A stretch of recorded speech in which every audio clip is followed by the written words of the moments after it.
A single phrase in a 19th century diary has sparked one of the strangest controversies in royal history. Baron Christian Friedrich von Stockmar, physician to European aristocracy, described the elderly Queen Charlotte as having a true mulatto face. That observation, published decades after her death, launched an investigation into the Queen's genealogy that traced backward through German and Portuguese nobility to 13th century Iberia and a woman named Madragana. Some historians claim this proves Britain had a mixed-race queen in the 1700s. Others call it historical wishful thinking based on misinterpreted evidence. The truth requires examining portraits, diaries, and genealogical records spanning 6 centuries. Within 6 hours of her arrival, at 9 p.m., she became Queen Charlotte, wife of King George III. The speed was strategic. The marriage needed to happen before anyone in the British court could raise objections. For over 2 centuries, historians would debate why such urgency was necessary. The answer might lie in something the palace hoped no one would notice: the new Queen's appearance. Horace Walpole, the era's most influential art critic and gossip, observed the new Queen closely. His assessment was brutally specific. She is not tall nor a beauty, pale and very thin, but looks sensible and genteel. Her hair is darkish and fine, her forehead low, her nose very well, except the nostrils spreading too wide. The mouth has the same fault. That phrase, the nostrils spreading too wide, the mouth has the same fault, would echo across centuries. Walpole was describing features, but what he didn't realize was that he was documenting something the court might have preferred to conceal. The Queen herself later admitted, "The English people did not like me much." In 1762, King George III commissioned Alan Ramsay, Scotland's most respected portrait artist, to paint the official coronation portrait of his queen. Ramsay was an unusual choice for sensitive work. Unlike other court painters who softened and flattered their subjects, Ramsay was known for one thing: accuracy. His portraits captured what was actually there. When Ramsay's portrait was unveiled, it showed features that deviated from typical Northern European royal portraiture. The skin tone was rendered darker than expected. The facial structure showed characteristics that some observers found difficult to categorize within the narrow racial taxonomies of 18th century Europe. But here's what makes this forensically interesting. Ramsay wasn't just any painter. He was a documented intellectual who opposed slavery at a time when the British Empire profited enormously from the transatlantic slave trade. The question becomes, did Ramsay emphasize certain features deliberately? Was this portrait a political statement embedded in oil paint? Or was he simply painting what he saw, while other artists, Thomas Lawrence, Johann Zisenis, Thomas Fry, softened those same features to conform to expectations? The portraits of Queen Charlotte vary so dramatically between artists that they appear to show different people. He remained dormant until 1940, when Jamaican-American author J.A. Rogers published a claim in his book Sex and Race, Volume 1. Rogers wasn't making a casual observation. He was conducting a systematic genealogical investigation, tracing Queen Charlotte's family tree backward through German and Portuguese nobility. What Rogers discovered was a genealogical pathway. Queen Charlotte's mother was Princess Elizabeth Albertine of Saxe-Hildburghausen. Her lineage connected through multiple branches to a 15th century Portuguese noblewoman named Margarita de Castro y Souza. Margarita appeared in Charlotte's family tree multiple times, once in her 9th generation and twice in her 10th generation. But Margarita de Castro y Souza was just the intermediate link.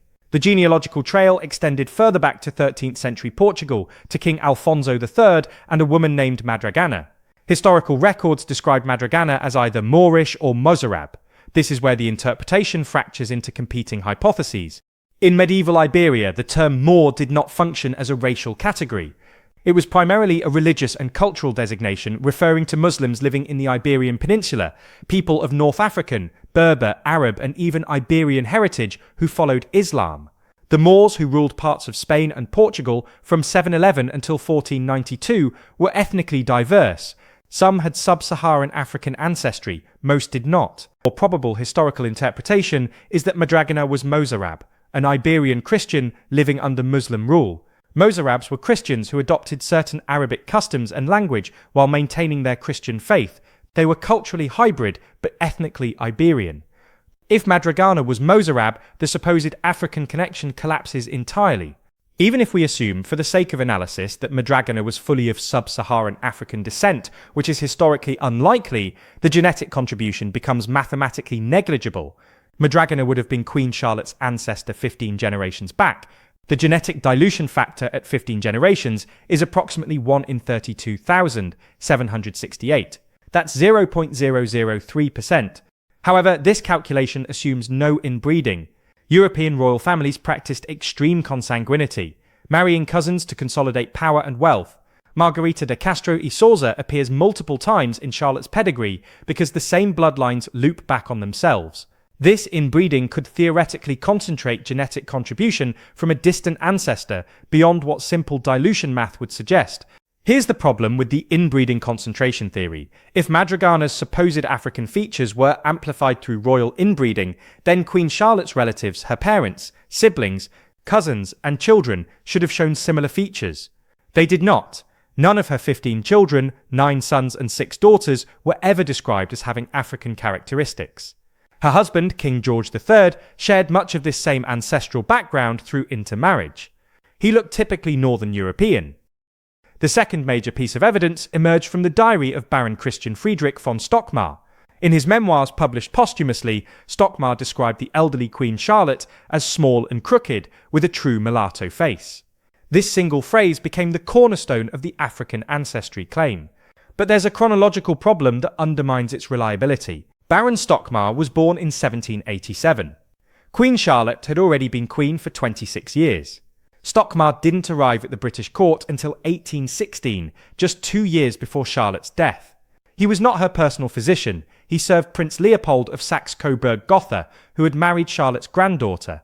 Stockmar only saw the Queen when she was 72 years old, in declining health, after decades of bearing 15 children and enduring her husband's descent into permanent madness. What's revealing is that Stockmar's diary describes the entire royal family with the same unflattering precision. He called the Prince Regent very stout, though of a fine figure, who ate and drank a good deal at dinner. He described the Duke of York as having immense embonpoint and not a very intelligent face. Stockmar was not making racial observations. He was making cruel aesthetic judgments about people he found physically unappealing. Here's the forensic gap that collapses the African ancestry claim. King George III and Queen Charlotte had political enemies. British satirists and caricaturists ruthlessly mocked the royal family. They exaggerated every perceived flaw. George's mental illness, Charlotte's alleged stinginess, the children's scandals. In an era when racial prejudice was explicit and vicious, if there had been even a whisper that the Queen had African ancestry, the opposition would have weaponized it mercilessly. Yet in 57 years as Queen Consort, the longest reign until Prince Philip, no contemporary political opponent, satirist or critic ever mentioned African features or ancestry. The theory resurged in 1997 when Mario de Valdés y Cocom, a self-described independent researcher, published an article for PBS Frontline titled "The Blurred Racial Lines of Famous Families." Valdés expanded on Rogers' work, making specific claims about the Ramsay portrait showing unmistakable African appearance and negroid physiognomy. He misspelled physiognomy. Valdés argued that Ramsay, as an anti-slavery intellectual, deliberately emphasized African features to make a political statement. Valdés's claim that Ramsay was responsible for the majority of the paintings of Queen Charlotte is factually incorrect. Ramsay painted one portrait from life in 1762. His studio then produced numerous copies for distribution across the British Empire. Other artists, Gainsborough, Lawrence, Zeedon, painted Charlotte at different ages with completely different aesthetic approaches. The variation in portraiture tells us more about artistic convention than about the Queen's actual appearance. When you analyse the full range of Queen Charlotte portraits, you see standard variation in 18th century royal portraiture. Ramsay's style used warmer skin tones and emphasised three-dimensional modelling through light and shadow. Zeedon's portrait shows Charlotte with extremely pale skin and delicate features. Thomas Lawrence painted her in 1789 as a middle-aged woman with a completely different facial structure. These differences reflect artistic training, pigment choices, and aesthetic movements, not a coordinated cover-up. In the 1970s, Dr. Joyce Hemlow at McGill University was directing the Burney Project, editing the diaries of Fanny Burney, who had served as secretary to Queen Charlotte. Hemlow obtained research from Olwen Headley, Charlotte's most recent biographer, who had collected at least half a dozen quotes by her contemporaries regarding her negroid features. This became the foundation for Valdés's later claims. But when you trace these quotes back to primary sources, they dissolve into aesthetic criticism, not racial observation. Three quotes about negroid features are actually descriptions of unconventional beauty. Walpole's comment about wide nostrils and mouth, a Prime Minister's remark that her nose is too wide and her lips too thick, Sir Walter Scott calling her ill-coloured. These are 18th century beauty standards being applied to a woman who did not conform to the narrow ideal: pale skin, small features, delicate frame. Charlotte was described as having dark hair, darker complexion than expected, and broader features. This made her unattractive by contemporary standards. It does not make her African. Modern historians and genealogists overwhelmingly reject the African ancestry claim. Historian Andrew Roberts calls it utter rubbish and notes that scholars are reluctant to address it publicly due to what he terms the cultural cringe factor, the awkwardness of discussing race and historical interpretation. David Williamson, former co-editor of Debrett's Peerage, the authoritative guide to British nobility, stated, "It really is so remote. In any case, all European royal families somewhere are linked to the kings of Castile. There is a lot of Moorish blood in the Portuguese royal family, and it has diffused over the rest of Europe. The question is, who cares?" The theory experienced renewed attention in 2018 when Prince Harry married Meghan Markle, whose mother is black and father is white. Media outlets hailed Markle as the first mixed-race member of the British royal family, prompting advocates of the Charlotte theory to push back. What about Queen Charlotte? The Netflix series Bridgerton then reimagined Regency England with a black Queen Charlotte, explicitly drawing on this contested historical claim. When pressed, Buckingham Palace spokesperson David Buck stated, "This has been rumoured for years and years. It is a matter of history, and frankly, we've got far more important things to talk about."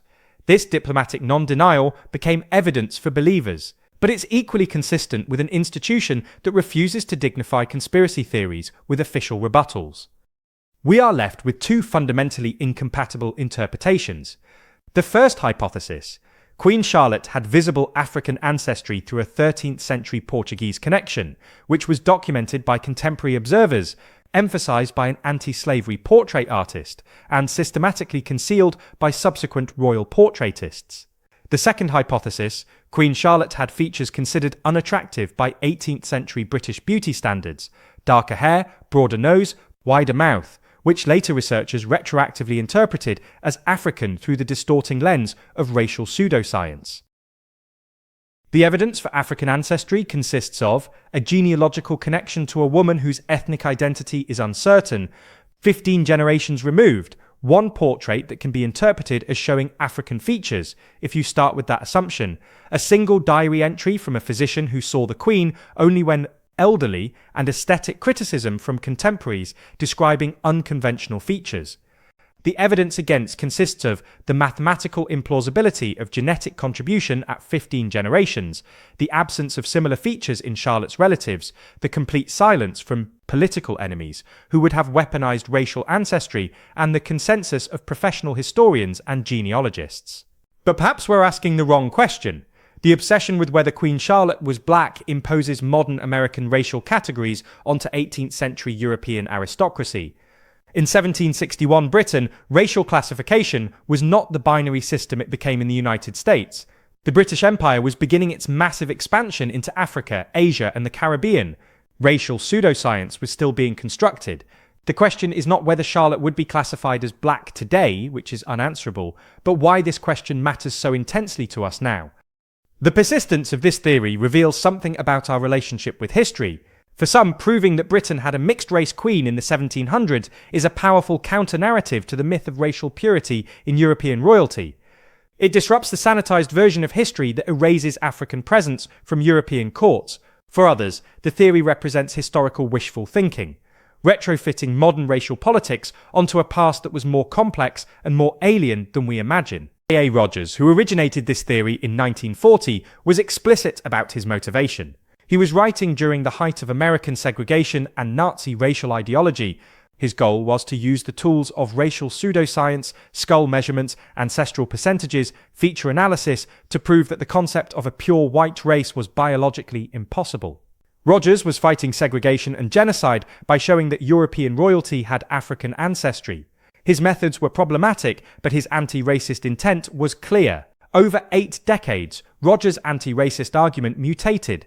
What began as a tactical deployment of racial pseudoscience to combat white supremacy became, through repetition and misunderstanding, a claim about Queen Charlotte's literal racial identity. The telephone game of historical transmission, changed European royalty has Moorish connections that complicate racial purity myths.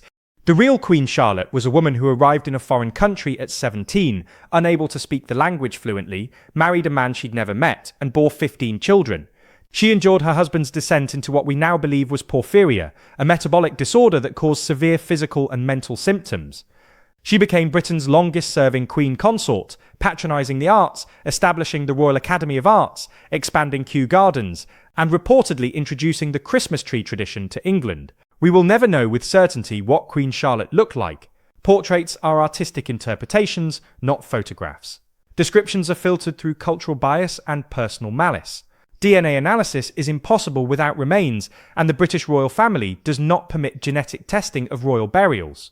The historical record is incomplete and contradictory. We are left with competing interpretations of ambiguous evidence. The claim that Queen Charlotte had African ancestry is not impossible, it's improbable. It requires accepting that a genetic contribution, diluted to approximately 0.003%, somehow manifested in visible physical features that no contemporary political enemy ever weaponized, that were only noticed by a doctor who saw her when elderly, and that required a special political motivation by one portrait artist to emphasize. The simpler explanation is that Charlotte was a German princess with features that didn't conform to 18th century British beauty ideals, whose unconventional appearance was later reinterpreted through the racial obsessions of the 20th and 21st centuries. What we can say with confidence: Queen Charlotte had Portuguese ancestry through complex European royal intermarriage. That Portuguese lineage included connections to medieval Iberian nobility during the period of Moorish rule. The term Moor in that context did not necessarily mean African. Even if it did, 15 generations of dilution make genetic contribution mathematically negligible. No contemporary source described Charlotte as having African ancestry or racialized her appearance. The theory emerged in the 20th century as part of anti-racist scholarship and was later misinterpreted as literal historical fact. History is not a choose-your-own-adventure story. We cannot simply believe what feels politically or emotionally satisfying. The evidence for Queen Charlotte's African ancestry is weak. The genealogical connection is real, but so distant as to be functionally meaningless. The portrait interpretation is subjective and contradicted by other contemporary images.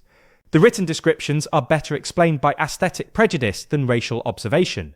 Responsible history demands that we acknowledge uncertainty while following the evidence where it leads, even when that destination is less dramatic than we hoped. Queen Charlotte died at Kew Palace in November of 1818 at the age of 74, suffering from dropsy and pneumonia. Her husband, King George III, blind and demented, was not informed of her death. He died 14 months later, never knowing she was gone. They had been married for 57 years. Whatever her ancestry, whatever features she possessed, she had been queen of the most powerful empire on earth, at the height of the Enlightenment and the beginning of the Industrial Revolution. Her legacy is more complex than any single genealogical claim can capture.